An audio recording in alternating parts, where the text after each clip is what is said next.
I should never have taught you to self-promote.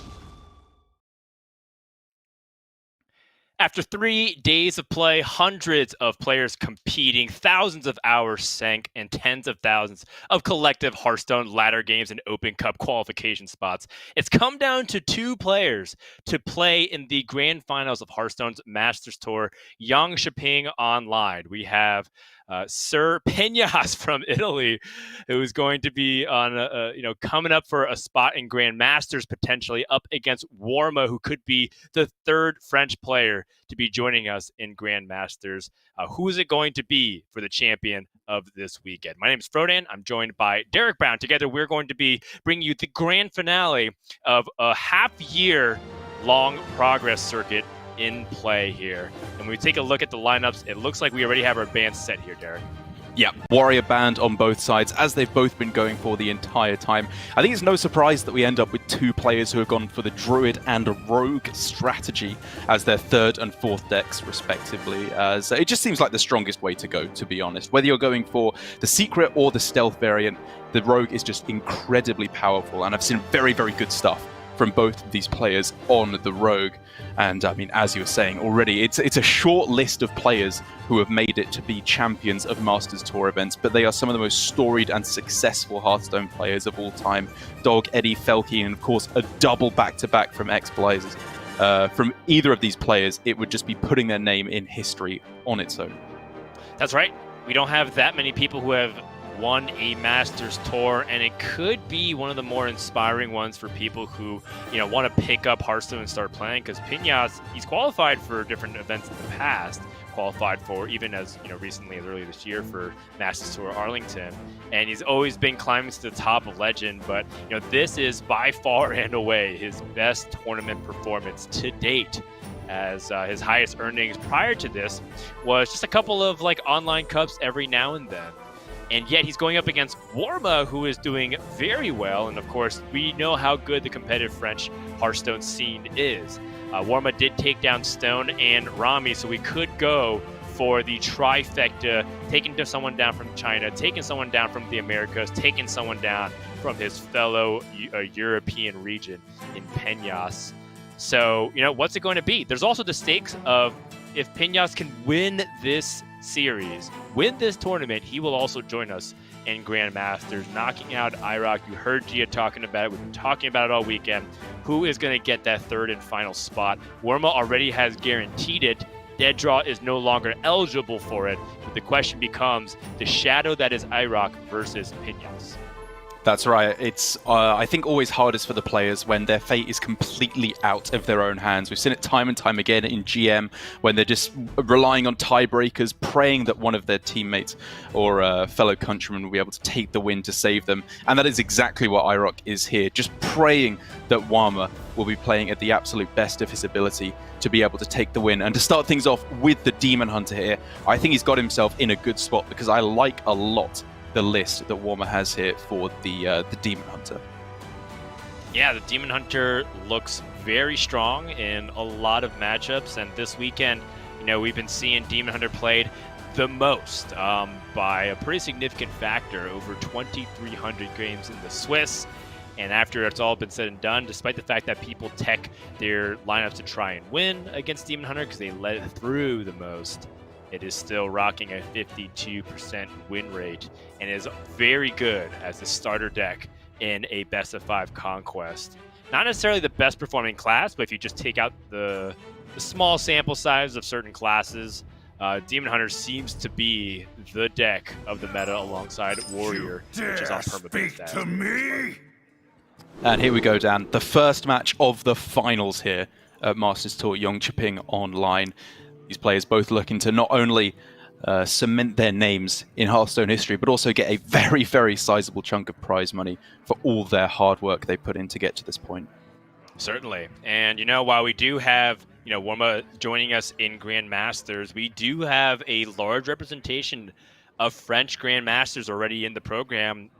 As much as I would love to see AROC, a person who's been rewarded for consistency, do well, on the other side of things, it's also cool to see other countries have somebody that represents them. And, you look at the chat and you look at the fandom that's really trying to support Pignas.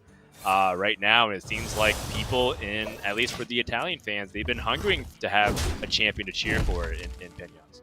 Absolutely. I mean, it's been a region that's under the radar for quite a while, with obviously Turner close to getting to that extreme level of stardom, but not quite able to finish things out and get to Worlds. Letta, Skak, a couple of these Italian players have been doing very, very well recently, but now Pignas is their Sire, apparently, is what people are spamming in chat, hoping to take it all the way. That's right. All right, so Warma is going to start things off with the Bone Chewer Brawler. This is a card that's very problematic in this matchup if you don't have the immediate board presence to answer it or the removal for it. And you can start to see why. This Umberwing, normally great to just play on 2, does kind of run into a wall of the Bone Chewer Brawler, which is only going to be more difficult to deal with if Warma ends up being able to pick apart the board and add to the health of the beaming sidekick. Yeah, it was already a big risk for Warma because there were a couple of things that he was weak to there, with a Twin Slice and an I-Beam on the left-hand side being the big ones. If it had been cleared off, his turn 2 was looking very weak. But his calculated risk that he made on that turn is already paying off in spades. Look at how far ahead he is on the board, even as early as turn 2. Is it cold in the shadows? That's right, Frozen Shadow Weaver being played here because Pignas does not want to accept that damage, and he knows that he needs to have a minion to challenge the Bone Chewer Brawler, or so he thinks. This turn gets tough now, Dan, because as we've been saying constantly, Frozen Shadow Weaver going into turn 5 is the absolute dream. That's when you want that to come down, which would incentivize on this turn, I guess, a Volpira Scoundrel just to get something onto the board.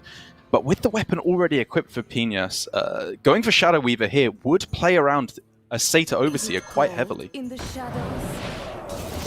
It does, and I think Warma says, you know what?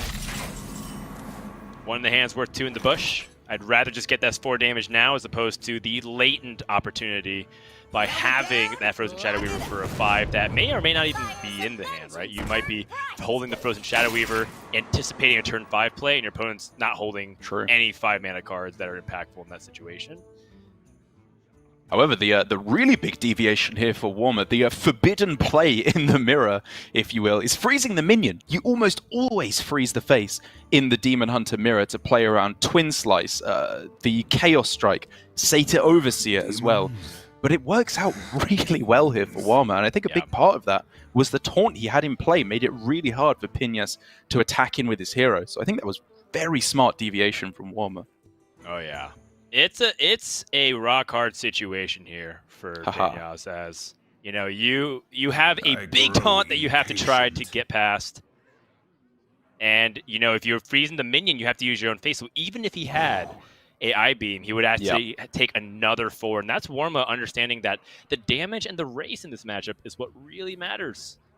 And so this is a spot for Warma thinking, how can I press in here? What's the best way that I can leverage my board? And I mean, Satyr Overseer already is a problematic card for Demon Hunters. We talk all the time about how, you know, a lot of times it's funny that matchups in Hearthstone seems to be difficult for their own class to answer it.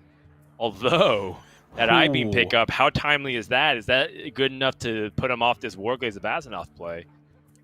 Oh, it's so close, Dan. The Warglaves is clearly the stronger play on this turn in terms of clearing stuff off, allowing for a full board wipe. But are you really going to take 16 damage in the process of that happening, even with the I-Beam in hand? That feels like way too much of a concession of health. It does, and Warglaze still is a pretty strong card on 6. The only problem is, what is Warma capable of doing on 5? And it's exactly what you said. Pignas could stabilize. He can, by all means, control the state of the board. Can he have enough health to even come back into the game? And I think that's where he's saying, you know what, I think I'd rather just answer fire with fire. And Satyr Overseer comes down for Pignas. Yeah, it's obviously not incredible, just dying to the 2-2 on board as this currently stands, or I suppose the 4-3 if Pignas takes a value trade here. But the point is, it was just too much damage to take with the Warglaves of Azzinoth. And for Warma, you could just see his decision, the risk he took by coining out on turn 2, because it survived, has just put him in such an unbelievably beneficial position over the course of this game. It was a fantastic play. That's right. So Warma, he had that second slice in the glaive-bound adept. How does he want to approach this? Because again, we've seen people who try to get ahead of the glaive-bound adepts. You don't necessarily want to be the one that goes first and extends onto the board and be damage inefficient. Huh. Yeah, I agree with you there, which is why I'm a fan of the Vulpera Scoundrel play. And now that that has been the avenue chosen, Metamorphosis does look very tempting to me indeed. Look at this burst damage that Warma can unleash on the next turn. Yeah, the next 2 turns even. Warma has the board, and yes, if he even plays the Ward Wave, is gonna have a lot to clear. And a very annoying situation, too, where his hand is very expensive, but does he even bother clearing these 1/1s? I think you kind of need to save the charges for Sata Overseer. I'm not even certain that you attack face on this turn, to be honest. You may need all the swings you can possibly get your hand on next turn to make a whole board of 2/2s. Right. It's like a dramatic tempo swing at the very last second, so you're going for a burst of damage. I guess in his mind, it's 4 damage now versus the 2 damage that you get from an extra swing and having a 2/2. So he'd rather just have that. But he is looking at death next turn with the Chaos Strike and the Glaive out of death. The big problem with Metamorphosis was that his hero power still costs 3. So that's tricky. Now, if Pignas wanted to take it slower, he could in the form of Metamorphosis and taking down the Glaive Bound of Death so he can save 6 HP. Demons. I kind of think that's got to be it here. Even if you go for the Chaos Strike and hit the I-Beam, that still would not allow you to take it out without having to tank it with your own weapon itself. So while it hurts to sink this damage into a minion, it's the only thing that keeps Pignas in with a chance.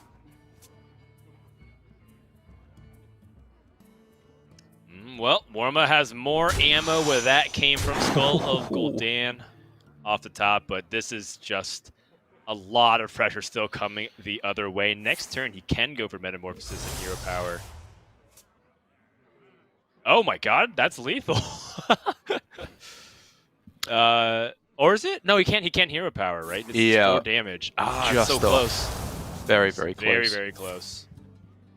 But the point is, for Pignas, I think with the I-Beam already gone at this point, there's pretty much no avenue for victory, with lethal not possible on this turn. That's just lights out. That's right. So he could try to dig with Chaos Strike. Chaos Strike can find Skull of Gul'dan, and he could pull not Satyr Overseer. You could pull a Frozen Shadow Weaver and I-Beam, but it would have to cost exactly 0 and be in a specific spot. Okay. Step 1 is done. Frozen Shadow Weaver and I-Beams. That's part of it. Oh, but the I-Beam would now cost 1. And even then we knew that he was dead, so valiant effort. But game 1 goes to Warma. And I gotta say, Dan, well deserved. I loved the way that Warma was playing that there. Big risk, as I said, right as early as turn 1, because if that was cleared, he was on the back foot right from the get-go. But he just lived in the legacy of his good decision right the way through the game, and it meant that he was just under no danger at any point.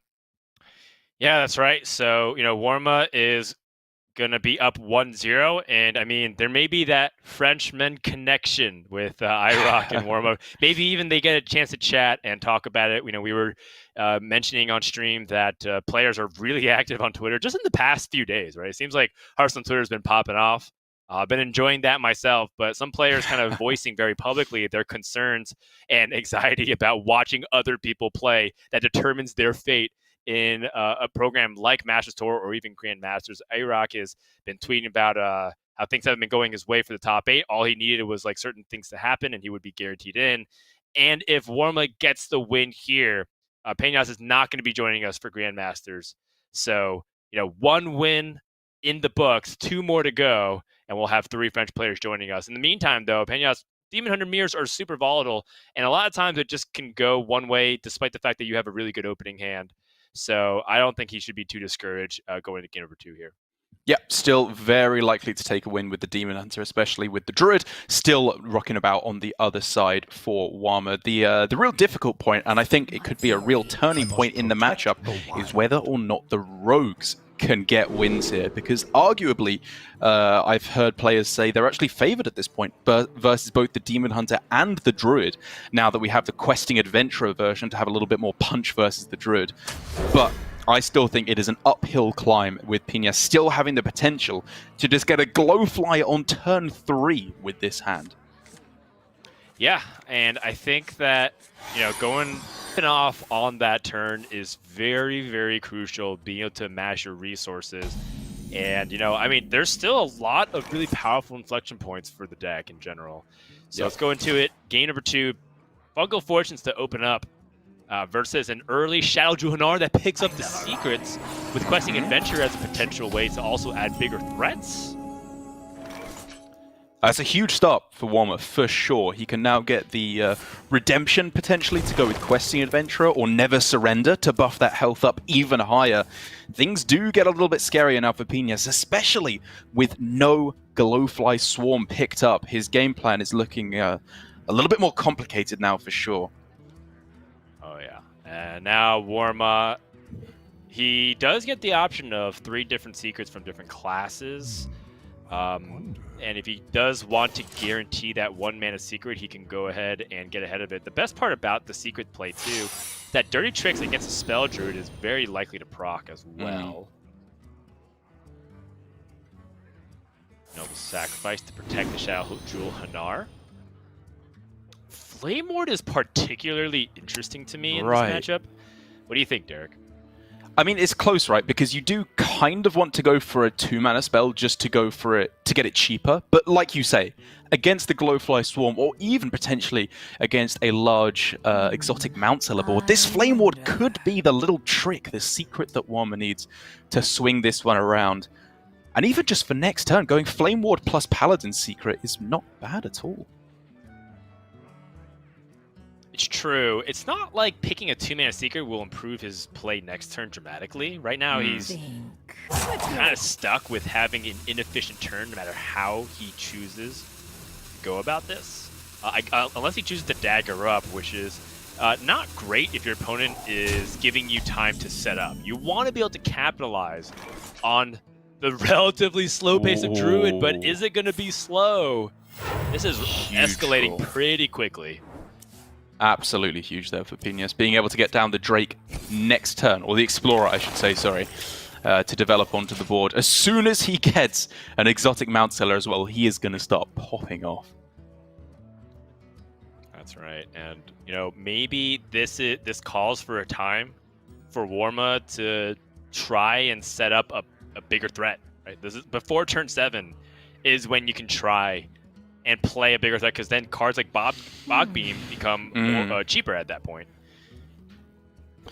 And this is very interesting now for Warma, because next turn you are, to some extent, expecting the Emerald Explorer to come down. And there's a couple of ways you can punish that, actually.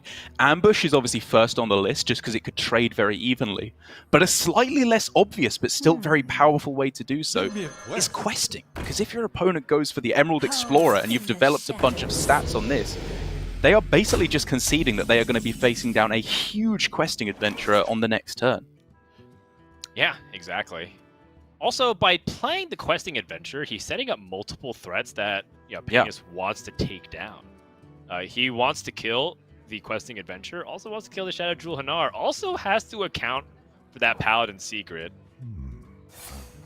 Questing Adventure is just too big of a threat. Exactly. I think it's a very smart play from Warma, and it kind of forces Pignas' hand at this point.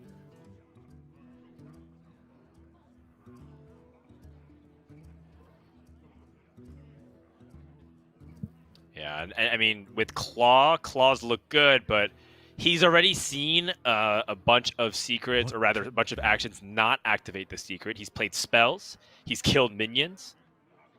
I believe that he hasn't played a minion, so he's still not sure if it's Repentance. But there is the possibility that it does end up becoming that Noble Sacrifice, so Claw wouldn't actually kill that Shadow Jewel Hanar. There really is so much to consider. Now things obviously get a little bit simpler in terms of how he wants to approach this. He knows what the secret is, so Emerald Explorer becomes that little bit more viable for on the following turn. But before he can get there, he's going to have to see how Warma responds, which is with a pretty robust hand. That's right. Well, either way, Warma now has that flexibility to go wider or to go a little taller. He has 2 ambushes, and I feel like every play involves starting off with ambush, so let's go ahead and start with that. All right. Okay.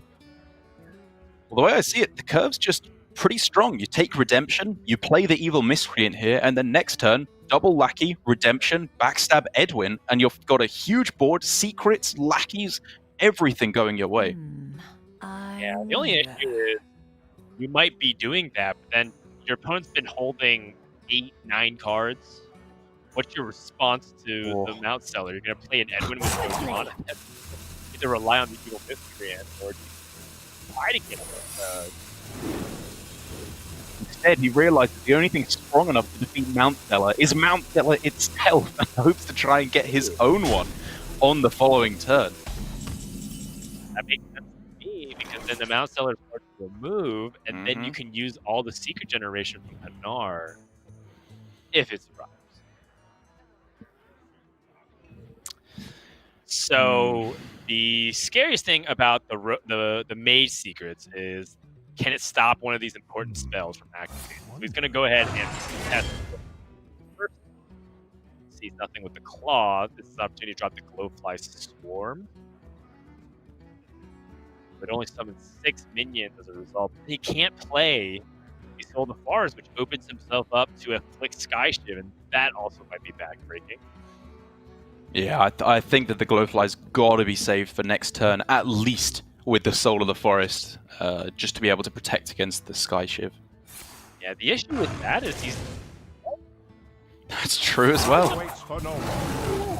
For Pignas, this 7-mana turn, which was promised, all of this setup, all this foreplay, Derek, and nothing?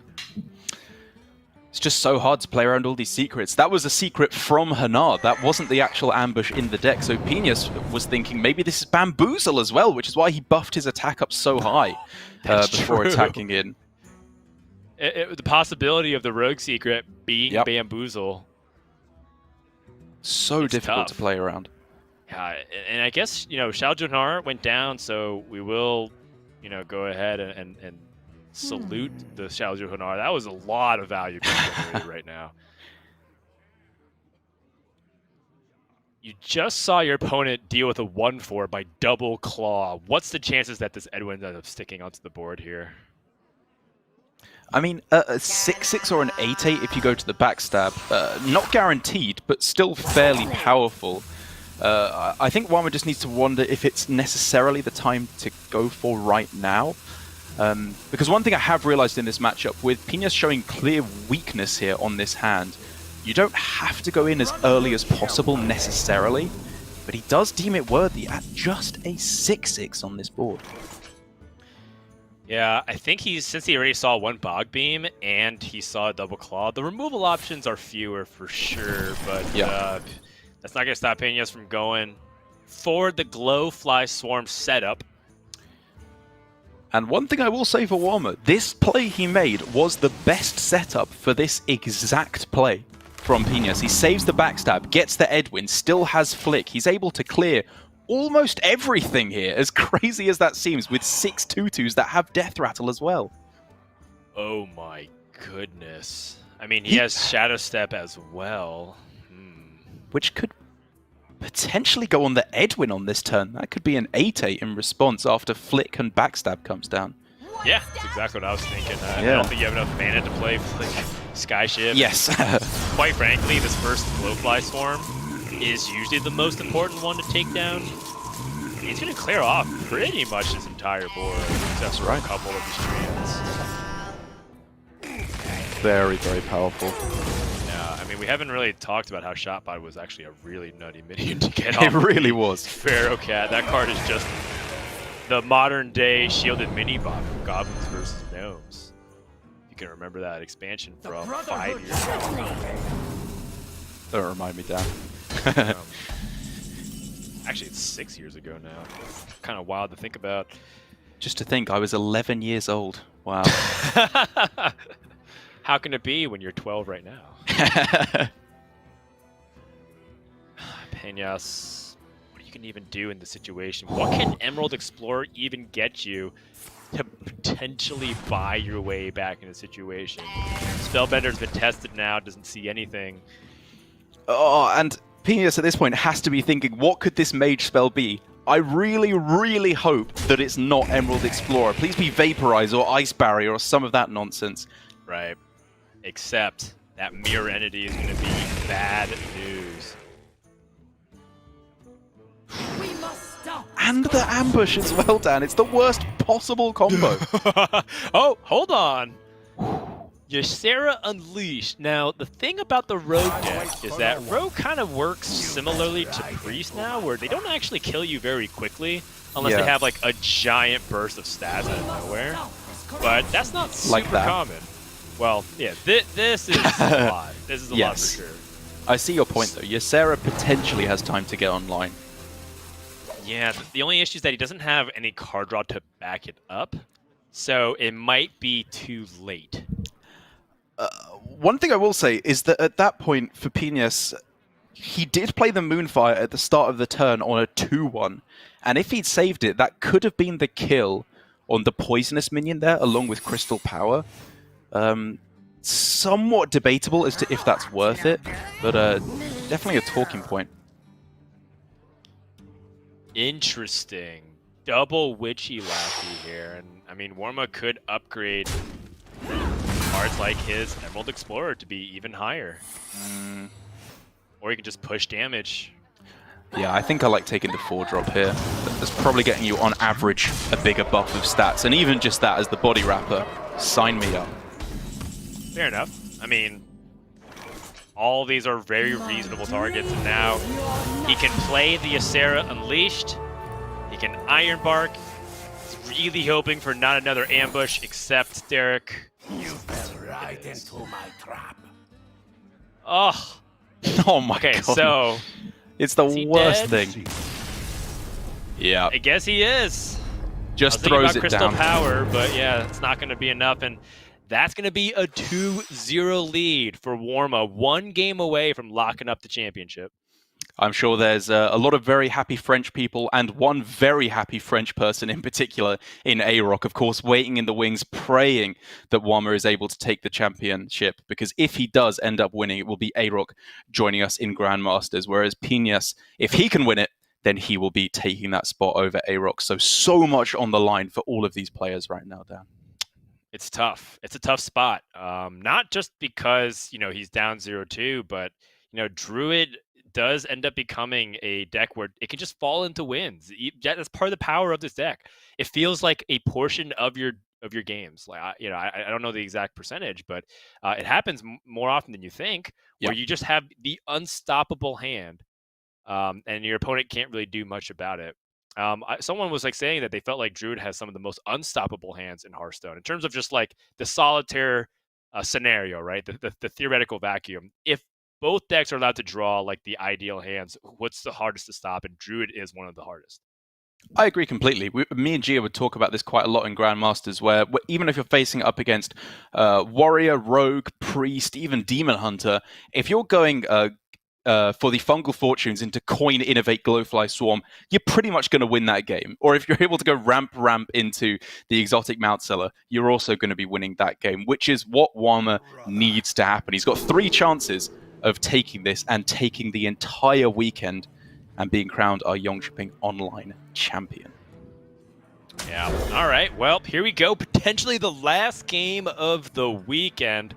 Warma just has to get this last victory. He can call himself the champion. He can keep the crown in France, and he can book a ticket for his fellow countryman, A-Rock, to join him in Grandmasters, completing the hat trick of 3 French players.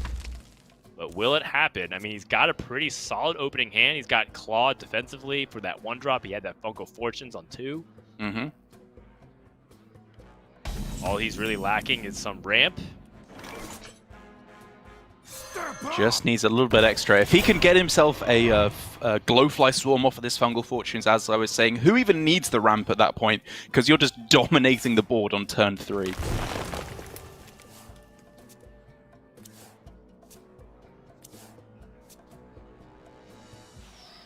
Okay.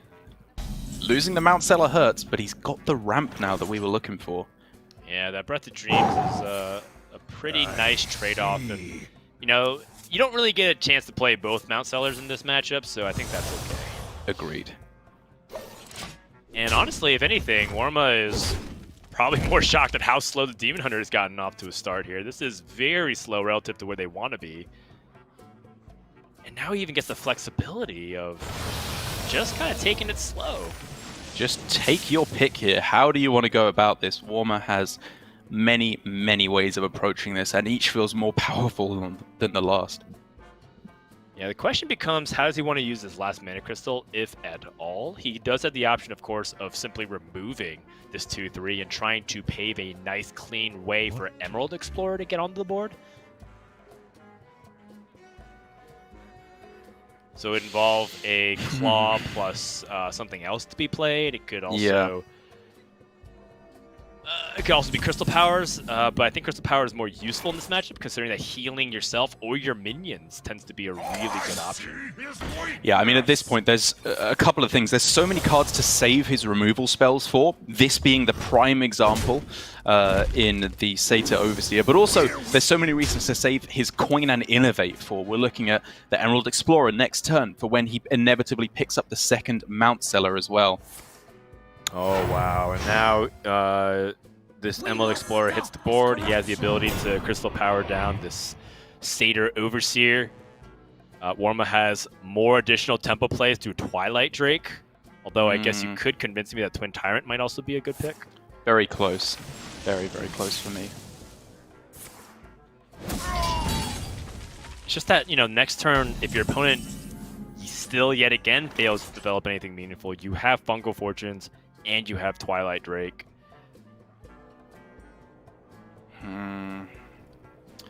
Pignas, I think, doesn't have the opportunity quite yet to just go Kane and ignore this Emerald Explorer. It's probably got to be punched through the old-fashioned way. Clearly he disagrees. He's going for it here. This is him just saying, we're going to get there through pushing through and finding the burst damage off the top, praying that this Kane can survive for one extra crucial turn. And I mean, maybe he's just making the read that he has Altruist in hand. Things like Umberwing isn't meaning development. Chaos Strike just kind of keeps his problems still growing. So he's identified that Druid, this is the one turn that Druid doesn't have convenient access to a lot of removal. Except Warma does have some tools. The Breath of Dreams, for example, will ramp him to 7 Mana Crystals. And therefore cards like Iron Bark and Bog Beam will actually be able to be played for free. Oh, okay. Warma going to go ahead and forego that. Play the Dragon, strand the Breath of Dreams, but more importantly, prioritize answering the board state right now. Yeah, I was also considering your line there, I have to say. This one leaves him having used up a lot of his cheap spells, you know, making the Mount Seller and potentially the Glowfly Swarm that a little bit worse as well. But as we were saying, Pignas was all in here, it feels like, on just praying that this Kane Sun Fury can stick on the board.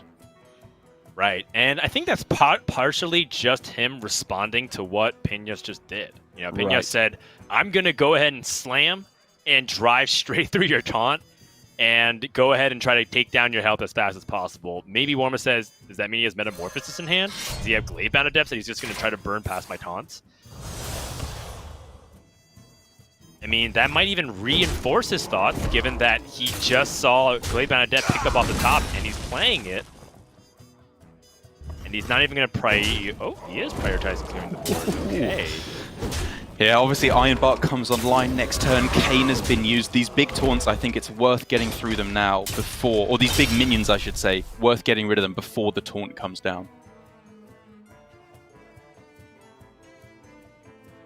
Fungal Fortunes. Number 2 for Warma. Oh no, another minion being drawn. Another second two minions minion. being drawn. Oh! That's awful. This is a really, really bad spot. And now all of a sudden, the slow hand from Demon Hunter has not been punished, and they're starting to really hit their stride. In fact, the Altruist is a guaranteed clear next turn, even if he just plays the Iron Bark. I mean, Pignas just has the clear, no matter what. A very clean clear and can get a lot of damage to face as well with the Altruist. And as a Demon Hunter, you really never give up because you do have these opportunities to come back. That is why they are one of the top dogs of the meta. Yep. And this, all of a sudden, looks like there's no way for Warma to come back. He does have the opportunity to grab Overflow, for example. And with the pickup of Innovate, he could still technically hit Overflow on this draw. Right. Second Savage Roar. So he has to use removal here. And he also has to bank on Pignas not having any additional reload here. And, you know, you've also just seen a bunch of cards just being held for a long time, so it's looking very unlikely. Call it what you want, Dan, but this is potentially the start of a comeback now for Pignas, starting 2-0 down, but the Druid, while very, very highly represented, the third highest brought class overall, has been the weak spot for a lot of these players when you don't hit the power cards in time. Yeah, this is one of the hardest matchups for the Druid, though, so I wouldn't necessarily say this is anything to be concerned about. Like, Druid does lose more often than not against the Demon Hunter. In fact, if you just remove Demon Hunter from the equation and the Warrior, Druid seems to be doing very well in the meta right now. And that should do it. Yeah, Twin Slice and the Glaive-Bound Adepts gives him up to 8 damage this turn, and that's going to wrap up game number 3. Pignas is on the board and going to get game 3 victory, and perhaps, like you said, the comeback. Are we going to actually be able to see it here? It's the start of something, Dan. There's still a couple of decent matchups left for Pignas, of course, obviously with the Druid as the mirror. That's probably the weakest one, but the Rogue, from what we've seen this weekend, my opinion of the matchup has been completely flipped on its head, Dan. Traditionally, I was thinking the Rogue can't answer the Glowfly, it can't answer the Mount Seller, the ramp is too much, Rogue doesn't win the game quickly enough. But with the new lists and the new play style that we're seeing from Rogue, I think it's very arguably a favorite in the matchup now for Pignas. Yeah, I think that, you know, like most rogue metas, where it's just very solid but has a ton of options on how to build their deck with a bunch of tech cards. In the very beginning, it's the hardest because you're not sure exactly what to take in and out. You're not exactly sure when to extend the board, and you try to play a traditional tempo style. It's not working out. You're like, it doesn't work. You have to be more aggressive, so on and so forth. As time has progressed, once more, we've kind of gotten to that situation where, just like how defensive slow control decks like Control Warrior needs time to react, it looks like these rogue deck lists just needed time to understand what were the best ways and the best tools to use for this metagame. Yeah, but now, of course, things are being flipped on their head. Double questing, Spy Mistress, even in the secret lists, Prep in some of them as well, Edwin, of course. The Rogue can get going an awful lot quicker, and it's the exact type of pressure that the Druid is so ill-equipped to deal with. Singular large minions, ever since Naturalize was moved to the Hall of Fame, Druid just has not had an answer to them, so they have to get on board first. They have to get down the Mount Seller, the Glowflies, Ysera, if you're lucky later on as well, and pray that the Rogue doesn't have the answers. But before we can get there, we're dealing with the mirror, Dan. That's right. Druid versus Druid. With no ramp in the opening hand here for Warma, full mull finds Fungal Fortunes. Pignas, what does he get? Almost a mirrored hand. Yeah, that's something. Very similar. Yeah, this is not looking one at all yet for either player. The first one to pick up Glowfly Swarm puts themselves in a good spot. Overgrowth as well would be a fantastic draw for either of these competitors.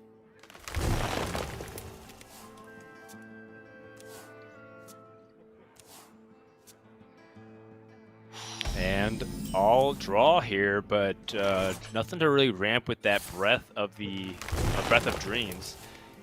Pignas going for his own. And does find the ramp. That is big. If Warma can hit a dragon, I guess he's just going to go ahead and play the Breath of Dreams anyways. But with no ramp, that's a big lead for Pignas. Oh, he hits the dragon, though. That gives him the ramp, because he got it off the top. Oh! That's huge. That was a very low chance, and he's able to nail it as he has those 2 Emerald Explorers and the Ysera in his deck. The implications of that, Dan, I cannot overstate. Being able to get down a Mount Seller a turn earlier, maybe even before your opponent, if he's lucky, is potentially game-winning. Yeah. I mean, does he even go for the Emerald Explorer now? I'm thinking about it. It's close.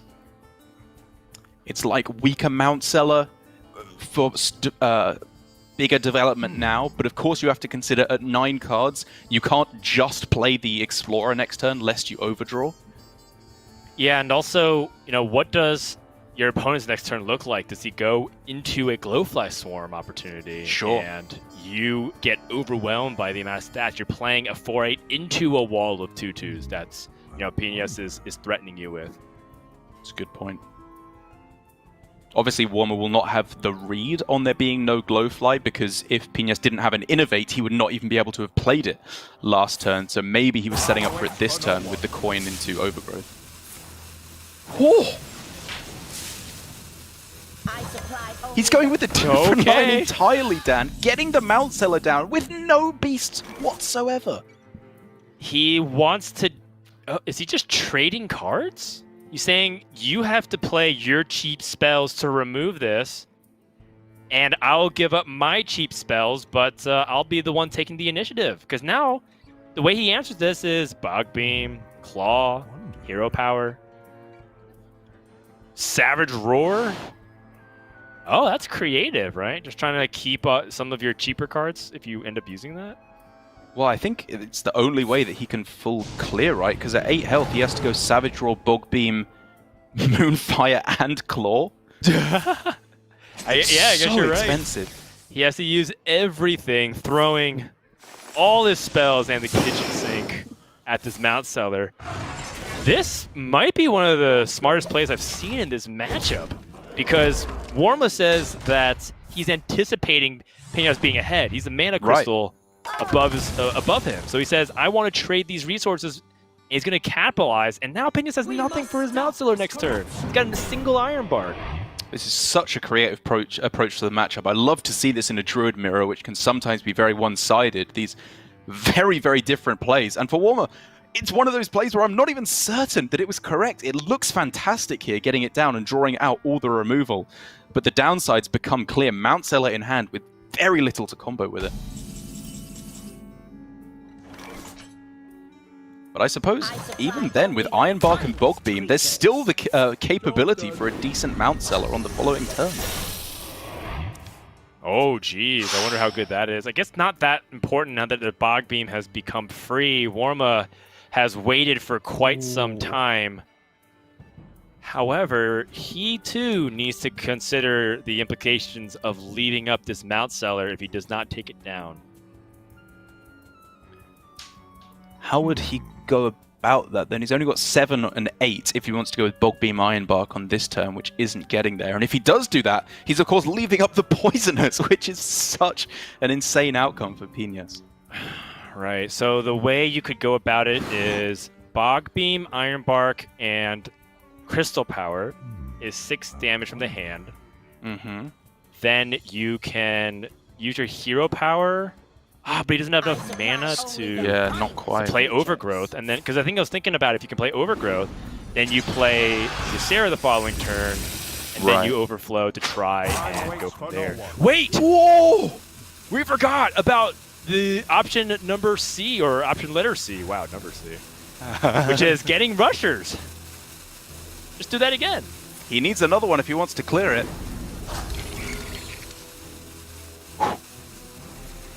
Not quite. Not quite. And no attack. It's alright, Pignas. Do your worst. It is not Come at often me. you see this. With both players having Mount Sellers just mad-dogging each other, but with no way to actually clear either of them off. Oh, yeah. I mean, both of these players have erected 2 giant haunts, and it's just really hard to get past them because Druid doesn't have that hard removal. So if he goes for this overflow, he's still going to have the same problem. Was attacking there first correct? It just heals back up his opponent's minion, right? He gets 1 extra damage on it, I suppose. Sure. And he gets to preserve his life. Yeah. And with the double spells, the triple spells even, because he has an opportunity to play a 2-mana one with Power of the Wild. Also, Warma has no more Mount Sellers, right? So this is his only Mount Seller left. He really has to make it count.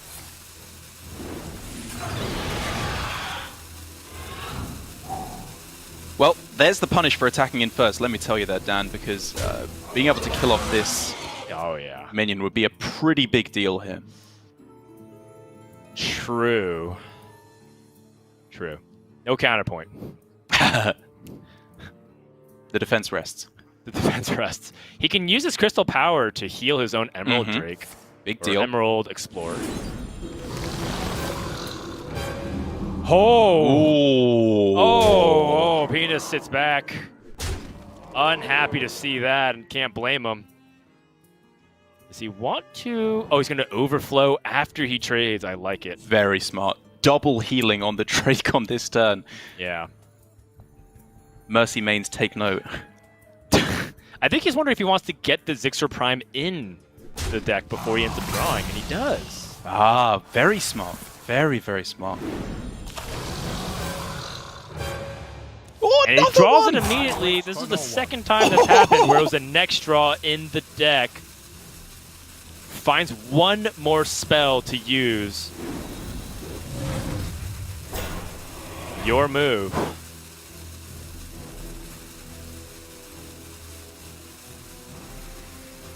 Pignas gesticulating wildly, saying, what on earth could possibly go wrong after this? Right. What so more now, could you do? with more Zixers on the board and more Primes ready to go, what does even Pignas do? And the real difference maker here, Dan, is the fact that he lost his own Mount Seller first. He, I suppose, can clear off the opposing one on this turn as well, just about. But it's expensive.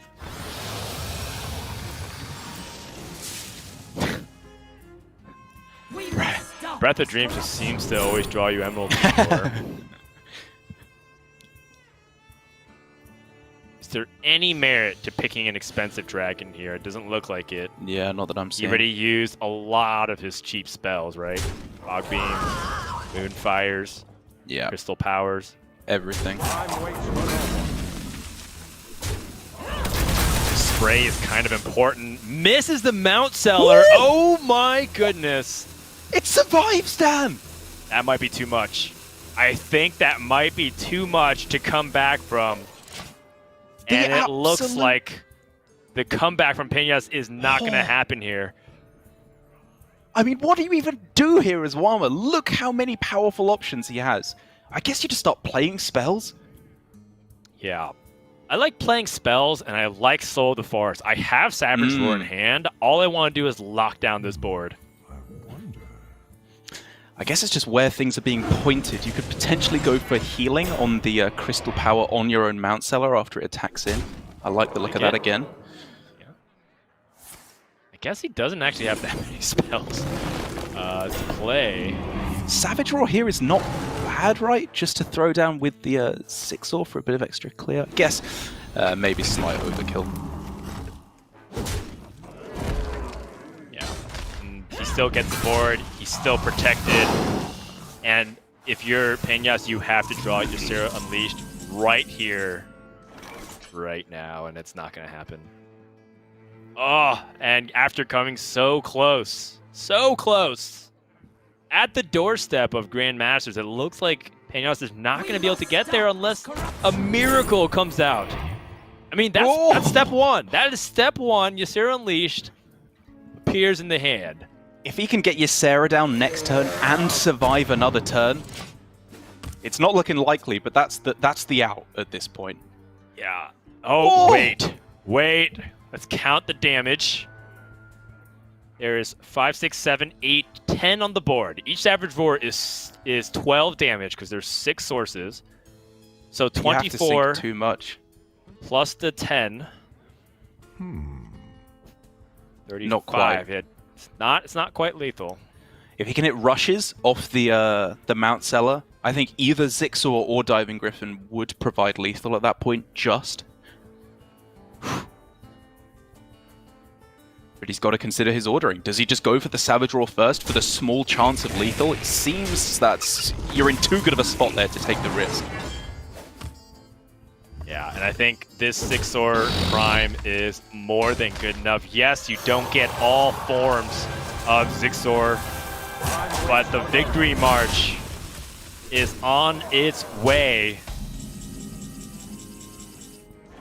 Pignas doesn't have the time. The Mount Seller's too late.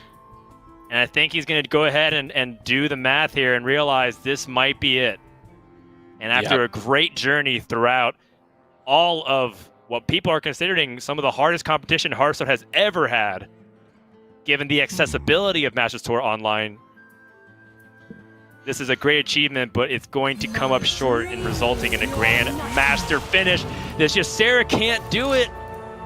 Doesn't have enough time, and Warma has the Savage Roar, and with that, the complete sweep by the French Hearthstone scene over all of the rest of the world. 3 Masters Tour, 3 French wins, 2 French champions, and a 3rd one joining us for Grandmaster Season 2. Warma is your Masters Tour Jönköping online champion. And there you have it, Dan. Vive la France. They have done an incredible job so far in the Masters Tour system. Clearly the most dominant country by a very, very long margin. But I will just say, I think that for Pignas, he can hold his head very high there. That was an incredible run. I think going 8-0 before taking his first loss in the Swiss. And he is definitely the poster child here for an underrepresented Italian scene. They have some very strong players, and this is not the last you'll see from them. Absolute domination. I'm hard-pressed to find a better performing country right now in Hearthstone on average. And like the crazy thing is, it feels like it just keeps getting deeper. When we feel like we have a good grasp on who are the top French players, another one rises up from the ashes, Derek. They're not held back just simply because there's only a limited amount of slots. They're not going to stop until all 16 players are going to be represented by French players in Grandmasters. Woo. Exactly. What a road it has been to get here, let me tell you. It's a happy day, of course, but it is somewhat a sad day as well. Dead Draw coming so close yet again, but just falling at the final hurdle. He will, however, have to wipe his tears with the $15,000 that he was able to pick up again this weekend. He will get there at some point. I have absolutely no doubt about that. One of the absolute best players in the world at this point, and very, very close for him. But for the man of the hour now, Warma, $32,500 right there, and a spot in Grandmasters. I can't even imagine how he must be feeling. That's right. And even though he's not the winner, he's not even in this top 8 bracket, he may feel like a champion. IROC will be joining us as well in the Season 2 Grandmasters with Pignas' defeat in the finals, which, you know, if you're following his Twitter feed, it's been quite a roller coaster ride. Oh. He's been talking about the percentages. He's been showing the brackets. He's been giving his thoughts very open and candid. He's also been grinding a ton. He's a really hard worker and also a young kid. So it's really inspiring to see yet another teenager be able to get his wish and make his dream come true to be a pro Hearthstone player.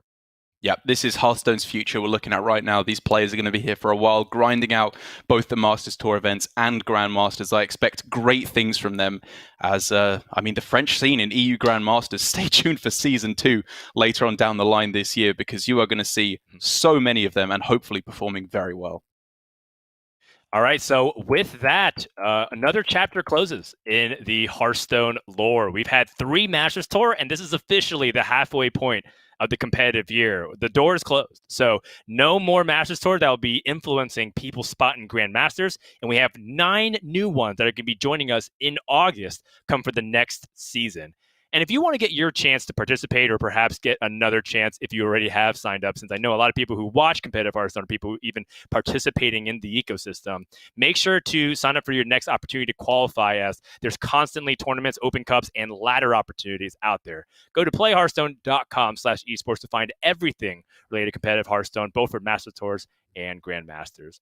That's it from us, from Frodan, Derek Brown, and all the casters and all of the production crew. Thanks for tuning in, and we'll see you next time for more Hearthstone action.